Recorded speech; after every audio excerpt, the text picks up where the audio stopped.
իդեալ համակարգը եկամտահարկի վերադարձի օրենքի շահառուների միջև տեղաբաշխում է մինչև 2.5 միլիարդ դրամի վերանորոգման սերտիֆիկատներ։ 5000 ընտանիք կարող է ստանալ 500,000 դրամ արժողությամբ վերանորոգման սերտիֆիկատ, մոտենալով իդեալ համակարգի ցանկացած խալոցրան։ Հարգելի պատգամավորներ, 20 րոպեի ընդմիջումը, ինչպես նաև մեծ ընդմիջումը ավարտվեց, եւ մենք կարող ենք անցնել քվեարկության, բայց մինչև քվեարկության անցնելը քաղաքացիական պայմանագիր խմբակցության ղեկավարը հանդես կգա վարման կարգով։ Քվեարկություն ունենք։ Հարգելի գործընկերներ։ Մի րոպե, պարոն Կոնջերյան, ինչ։ Հետո կասեմ, խնդիր չկա, քվեարկությունից հետո։ Ոնց ասեք, պարոն Մինասյան, դուք եք այսօր քաղաքական օրակարգը թելադրող միակ ուժը ազգային ժողովում, հենց որ քվեարկությանը դրվում ազգային ժողովի պատիվ ունեմ եւ Հայաստան խմբակցության կողմից ներկայացված ազգային ժողովի падգամավոր Անդրեյ Քոչարյանի վարկագծի վերաբերյալ падգամավորական էթիկայի հանձնաժողովի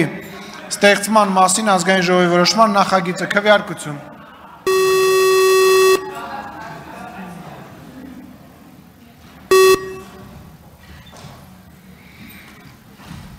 Ապրես Արշակյան։